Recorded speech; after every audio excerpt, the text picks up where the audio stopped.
All right, let's try this again. Oh my goodness. Now the guns are going. Oh, I love this trail. And usually I like to hear the gunshots because I like to shoot guns. But I was just sitting in the spot for almost 15 minutes over there and started off with one crow nonstop, became 5 crows nonstop. They're still going. I don't think you can pick them up anymore. There's 5 now. But I'm trying to record this video and it's not going well. So, all right, let's jump into it. Thanks for joining me on this topic. We're gonna tolerate the gunfire. A couple months ago, at the start of February, I had the opportunity to go to Alabama via the invitation of As the Crow Flies Hiking. You can find him on YouTube at that channel name. And I got to participate in the inaugural Alabama Triple Crown. I didn't do too well on that. I had some knee problems, so I only hiked about 2/3 of it. And anyway, it was a lot of fun. And up until that time, I had only heard of this trail called the Pinhoti Trail. Didn't know anything about it. But during the Alabama Triple Crown, I got to hike on a small section of the Pinhoti Trail. And then the first night of that event, we got to stay at the Pinhoti Outdoor Center, which I will refer to going forward as the POC. We got to meet Nathan, the owner and operator of the POC. And we also got to meet a gentleman by the name of Nimble Nomad. And I posted most of what he said to us a couple of videos ago, so you can check that out on my channel.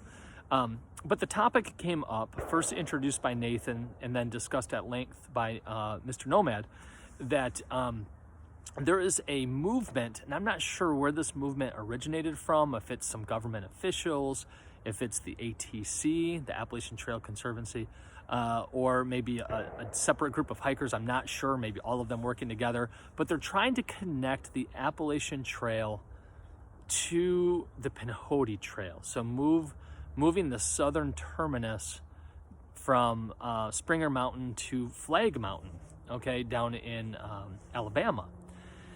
And some of the reasons for that, they claim, are that Benton Mackay wanted to move it there, which Nimble Nomad has done his research, and there's no evidence of that whatsoever. But I don't want to spend this video kind of going through some of those reasons why I don't think the Appalachian Trail should extend into the Pinhoti Trail or to include the Pinhoti Trail. And I want to give a little different reasoning than maybe others have thought about. On my drive down, so here it goes. On my drive down to Alabama, I drove to Louisville, met up with Jason Outdoors. We stayed in an Airbnb one night and then drove the rest of the way the next morning. So here's what I experienced. I've never, well, I have been south before, but I've never been to Alabama before. So driving down the freeway the whole time, Indiana always stinks to drive through. Sorry, those who live in Indiana. It's a boring state to drive through, and the speed limit's really slow. But here's what I noticed. And I think this is obvious as I say this, right? Every single exit, every 10 to 30 miles, you pass the same section of businesses. It probably wasn't 2 hours that went by or an hour and a half that you didn't pass a Cracker Barrel. There was always the same gas stations. There was always the same box stores, the Dick's Sporting Goods, or some of the grocery stores that are kind of the same the whole way down. Walmart's the whole way down, right? Every single exit had the same stuff. Starbucks, Taco Bell's, all McDonald's, everywhere, right? Driving down along the freeway, it was so homogeneous. It was incredibly depressing when you stop and think about it. If I'm going to go from Michigan to Alabama, there's a big cultural difference between Michigan and Alabama, right? Barbecue, beer, where I'm from, right? It's beer in Michigan. We're like and legitimately so. We have really good beer in Michigan. But everything was the same the whole way down. Nothing was different. I drove through Memphis, for crying out loud, and everything looked the same as it does in Michigan, right? Even through Kentucky, everything looked the same off the freeway. And that's incredibly boring. Nothing said I was in Kentucky. Nothing business-wise from where I could see off the freeway. And I know there's local spots. I get that.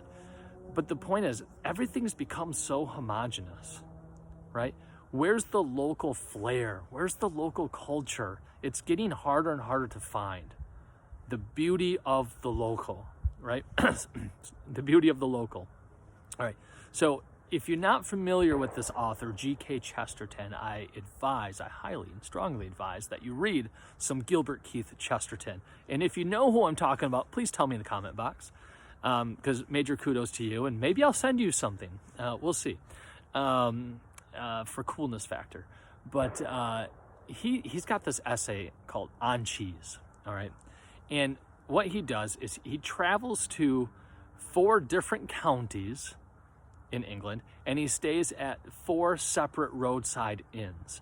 And at each particular inn, he gets to experience bread and cheese. And in fact, he said that's all they had to offer, which he says is totally fine, because what else does man need but bread and cheese, right? But the cheese was different in every county, okay?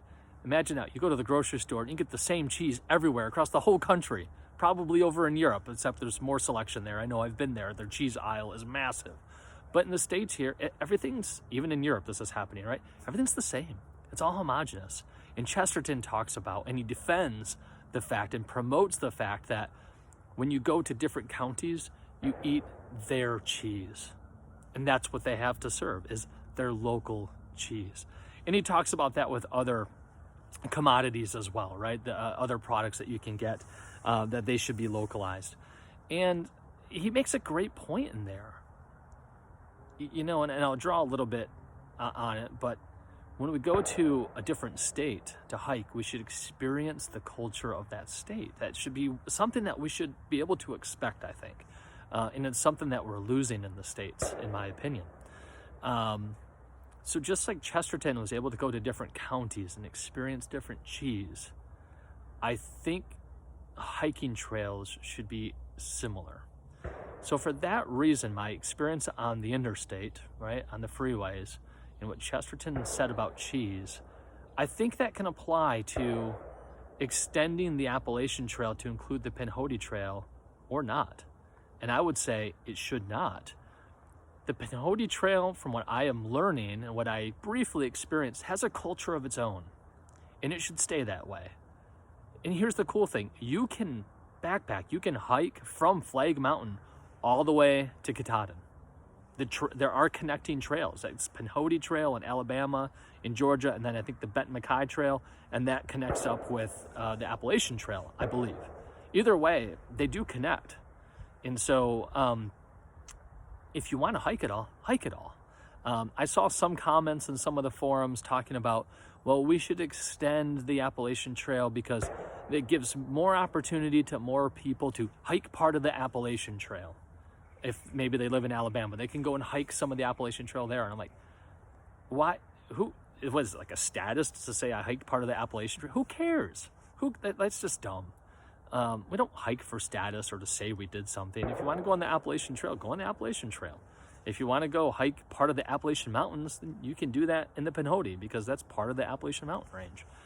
But I think the Appalachian Trail as it sits now has a culture of its own. And I'm sure there's sections of that trail that also have a culture of their own and probably have maintained some of their local culture. But I can't speak solely from experience here. I know that, but the Appalachian Trail has probably taken over a lot of the local portions of those trails as well. And I think the Pinhoti Trail has such a great growing culture that to extend the Appalachian Trail to include that would be a big mistake. Because I think you would rob the local culture of a trail of what it has to offer. And from what I'm seeing from those at the POC and backpacking folks that I know down in Alabama, the culture around the Pinhoti Trail is proud and it's strong, and they take care of their trail, and that community taking care of the trail is growing and strengthening as well. And just like when I go to Alabama, I want to experience their tangy barbecue sauce And when I go to North Carolina, I want vinegary. And when I go to like Kansas, I want the sweet barbecue sauce, right? They're known for their different barbecue sauces for a reason. So we need to keep those, right? And if I want good barbecue, I'm going to go to those states that have good barbecue. You know, when you have barbecue in Michigan, most of the time, it just doesn't compare. That's not part of our culture in Michigan. There's something beautiful about going to experience the culture of the local place and not trying to bring it somewhere else. So I think the culture, the goals, and the challenge of the Appalachian Trail should remain, and let the Pinhoti Trail keep its local culture. Okay. So there's my ramblings. Thanks for sticking with me. I hope those thoughts did make a certain amount of sense. I'm more for small is beautiful, okay? I'm not for large. I'm not for big. I'm not for homogenization of everything. I'm definitely not for global things. I think local is good. I think small is beautiful. Yeah, and yes, leave the AT out of the Pinhoti. Hashtag Pinhoti forever. I don't know. What do the cool kids say these days, right? Is hashtag still a thing? I don't even know. But anyway, thanks for sticking with me. I'll see you on the next video. And all of you, take care. Happy Easter and happy hiking. See ya.